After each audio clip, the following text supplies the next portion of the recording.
Good afternoon, I'm Andre Brooks with your Panhandle Roundup edition for Friday, July 12, 2024. We now know what may have started a fire on the city's southeast side in Scottsbluff before it reignited hours later. Fire crews responded to a blaze near the Burlington Northern Santa Fe Railroad tracks Tuesday evening after cross ties caught on fire. It believed juveniles lighting fireworks near the tracks started the blaze. That same fire flared up hours later from hotspots Wednesday morning. Crews had the fire under control in about 4 hours. Fire prevention officials remind the public to be vigilant and use extra caution as the ground remains very dry despite the recent moisture.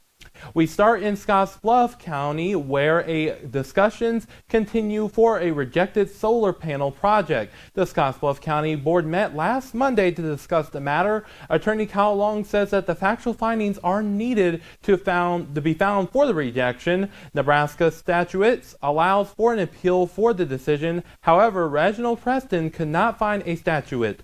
Several other counties have undertaken similar issues. Also happening in Scottsbluff, where a rural Scottsbluff man has been accused of stealing multiple Home Depot stuff. The suspect is 69-year-old Laverne Mayer. The crime started back in May of last year, where Mayer stole a flash drive that had multiple presentation materials.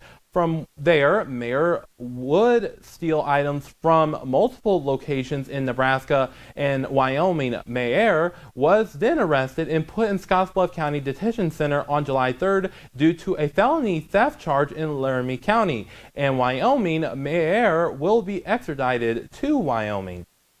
A program launched today promises to use community colleges across the state to help boost economies in smaller regions. This is through a new program called the 6 Regions One Nebraska Initiative. The initiative uses the 6 community colleges in the state as a base for workforce and community development. Lieutenant Governor Joe Kelly says an important part of the initiative is to use local leaders who understand the needs of their community. The people who know their region the best know what to do, know what it needs the most, and they're going to see it through because they live there. So they aren't going to just start a project and walk out the door. They're going to be there because they live there. They have a vested interest in that region.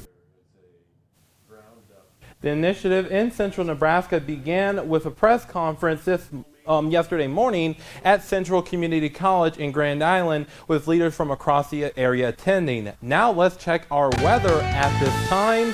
We are looking at those mainly sunny conditions here across our panhandle right now with a little bit of clouds in our northeastern portion of the area, and this is just going to continue to be the trend during the day today. So it's going to be a hot day across our viewing area, and our current temperatures are already in the 80s and even into the 90s there in Chadron, and we're going to continue to see the hot conditions during the day today with temperatures climbing up into the 90s and triple digits. But once we get into tonight, we will see those temperatures drop on down into the 60s, and as we enter into our Saturday, the hot temperatures remain, with temperatures remaining in the triple digits with mainly sunny skies. Now with sports with our very own John Clanton.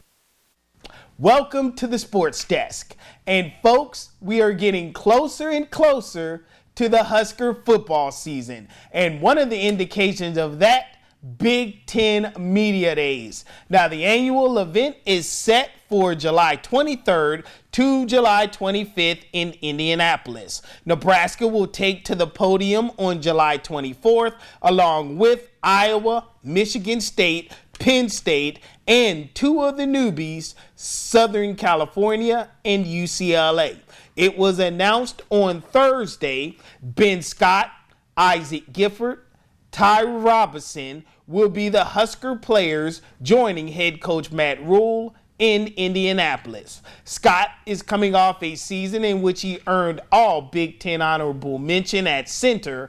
He's expected to have a huge season this year, while Gifford and Robinson will be the anchors of the black shirts and coming off all Big Ten honorable mention defensive seasons. While the Nebraska football team gearing up for Big Ten Media Days, they are adding a coach to the program. Veteran assistant coach John Butler has been named new secondaries coach and pass game coordinator for the Big Red.